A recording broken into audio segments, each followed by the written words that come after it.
So for the last few weeks, I've been testing out Apple's most expensive, most premium iPhone of 2022, this massive slab right here, the iPhone 14 Pro Max. You've got yourself upgraded camera tech, a jazzy new notch, beefy performance and battery life, and it's all wrapped up in a glass and metal frame that is roughly the size of Bulgaria. But is it actually any good, and more importantly, is it actually worth that extremely hefty asking price? Well, here's my full iPhone 14 Pro Max review, and for more on the latest and greatest tech, please do poke subscribe and ding that notifications bell. Cheers! So no surprises at all really when it comes to the look and feel of the Pro Max. This thing is once again an absolute brick. That screen is only a 6.7 incher, which isn't exactly wildly crazy in 2022 when most Androids are touching that sort of near 7-inch mark, but that rather chunky frame does weigh an extremely hefty 240 grams. So it's a full-on bicep buster. This thing isn't just a smartphone, it's a friggin' mobile workout in your pocket. Feel the burn! Apple serves up a decent selection of colour choices, black, silver, gold, or this here deep purple model, which is rather fetching. Although sadly and strangely in no way affiliated with the classic rock band Deep Purple, which frankly is a massive missed opportunity. Come on Apple, f that Bono lad, let's get some proper rock action on the go.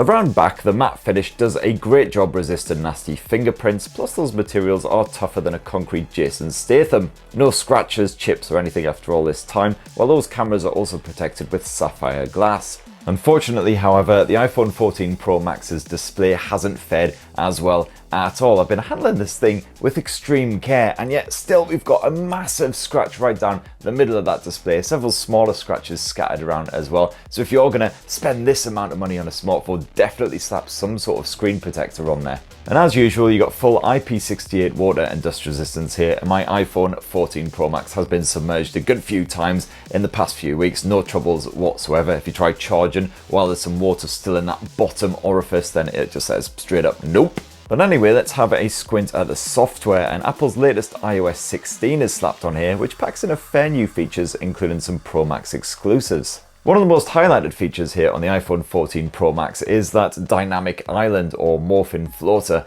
if you will. And this is an undeniably clever way of making the most of this notch style situation, although I've got to say, a few days on you do realise that it doesn't really have much impact on your everyday use. I do still love how a miniature bit of album art pops up when you're listening to music, even on third-party apps like Deezer, and if you give that a poke you'll jump straight into the app to skip tracks or whatever else. It's also quite useful for drawing your attention to that selfie camera whenever a bit of face authentication is happening for payments or whatever else, but apart from that, it doesn't really make much difference. It's certainly not exactly the massive feature that all of those countless adverts would have you expect. I'm also endlessly bemused by Apple's always on display, which isn't really an always on display, it's more just a dimmer version of the lock screen. Thankfully, this doesn't really prove to be a problem because, spoiler alert, the 14 Pro Max's battery life is really bloody good. Otherwise, it could have been a really serious issue that would have meant just having to disable it completely if you can even do that. As it is, it's just a bit baffling. A couple of months on, I'm having less issues with iOS 16 than I did at the beginning as well, thank the baby Jesus. When I first got this phone and I was trying to stream music to a speaker or headphones via Bluetooth, quite often it would just cut out in the middle of a track despite the fact that the phone assured me that it was still playing. I would also have apps completely freeze on me, especially if the keyboard popped up in the middle of something. It would just be completely unresponsive until I closed the app down and started all over again. But all of these problems, touch wood, haven't appeared again for the last few weeks, so hopefully they've been ironed out. However, one particularly irritating issue that does still get on my tits is downloading any kind of media, be it music, video, podcasts, especially in third-party apps. If you kick off a download and then dare to minimize the app to do something else on your smartphone, well, it's going to bugger it right up. Crunchyroll, Audible, Netflix, etc. You've got to leave your phone unlocked and open to that app until it's done, otherwise, ugh. And on top of that, Apple still hasn't worked out how to do notifications in a less painful manner. Hopefully, they'll get to it by iOS 20. And while us Brits have a single SIM slot to play with, if you're over in the States, hey, you guys apparently get f*** all. Not so smug about that strong dollar now, are we? Huh? Thankfully, eSIMs work absolutely fine. I had an AT&T one bunged on here for my recent trip to the States, and while I didn't see as much 5G connectivity as I would have hoped, you do have support for millimeter wave as well as sub-6. Although despite it being supported, I once again could not get the mobile hotspot to work whatsoever between my iPhone and my MacBook Pro, but that's a whole other gripe that I won't get into right now. On the flip side, Face ID is one of the best facial recognition jobbies out there right now. Even in near complete darkness it tends to work, which is just as well because there's still no fingerprint sensor. Storage unfortunately starts at a rather miserly 128 gigs, which is kind of bonkers and crap considering how expensive this phone is and the fact that there's no microSD memory card support. This is the base 128 gig model, which still cost me £1,200 or whatever. And I found I ran out of that space in just a couple of weeks because of that trip to the States. I downloaded just a few hours of Crunchyroll and Netflix to keep me amused on the plane, and yeah, that ate it up in a jiffy. So if you do find yourself traveling a lot, as much as I hate to say it, definitely consider chucking more money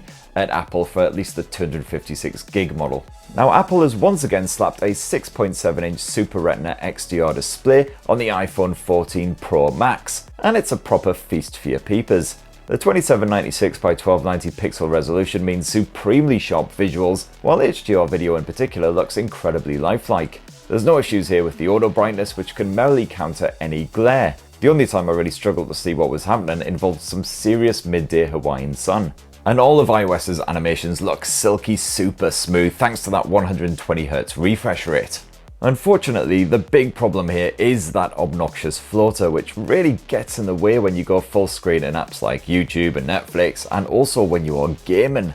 I also found that screen responsiveness could be a bit of a problem. It's an issue I also had with Sony's Xperia flagship smartphone. So for instance, when you're trying to tap a tiny little link or an icon on a website or something, sometimes it takes a couple of pokes. You're not quite sure whether that first one registered or not. And also, if you're trying to shoot something with a projectile weapon in games like Genshin Impact, I found the responsiveness could be a little bit too keen in those cases. But back on the positives, I'm a massive fan of the iPhone 14 Pro Max's speakers. The sheer size of this smartphone means it can pump out some rich, beefy audio with decent sound quality even when you smash up the volume. And recently, that Bluetooth 5.3 support has been solid as well. Very stable connection and impressive range, even in really busy areas like airports and train stations. Performance and Apple's A16 Bionic is an unsurprisingly powerful chipset which makes for smooth everyday running, even with limited memory to work with.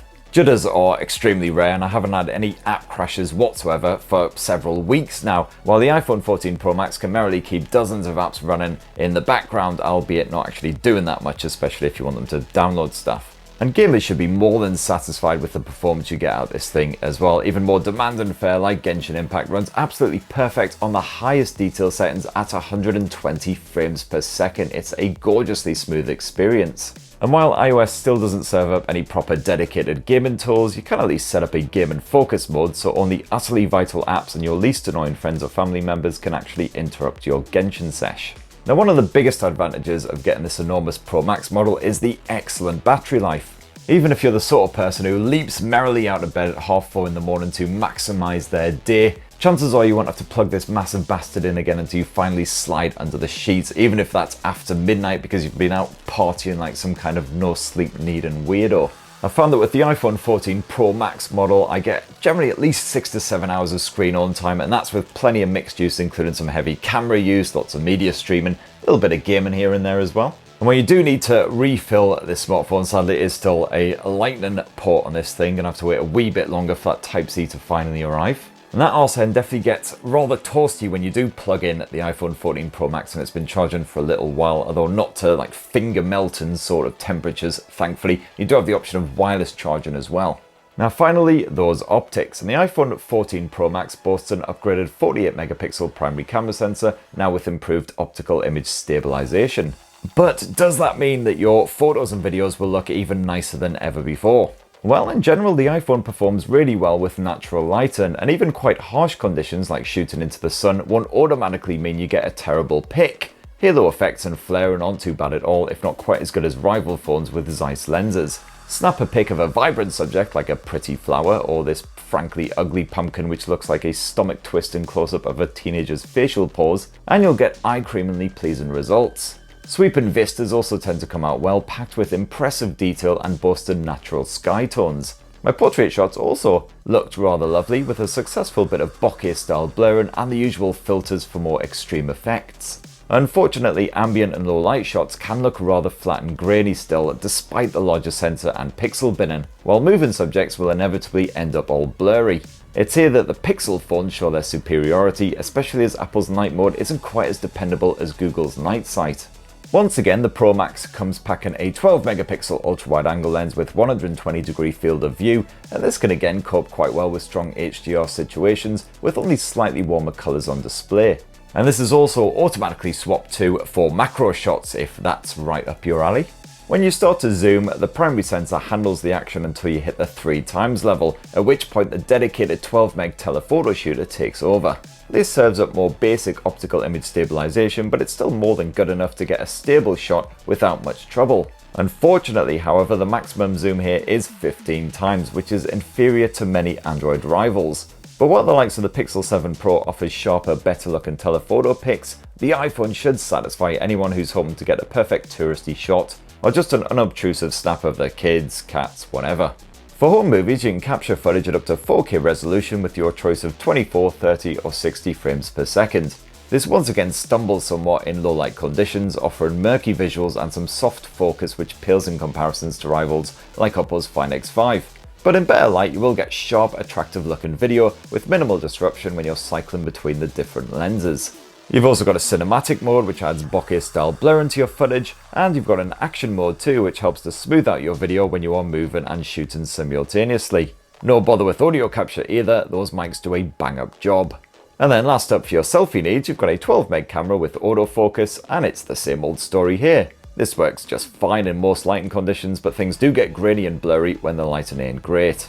And with that front-facing selfie cam, you can also shoot up to 4K resolution Ultra HD footage at either 24 or 30 frames per second. And again, absolutely spot on for a bit of Skype and Zoom and whatever else you need to do. So that right there is my full final frank review of Apple's iPhone 14 Pro Max. And as usual, despite the abundance of 9 out of 10 reviews out there on the Googles, I remain unconvinced.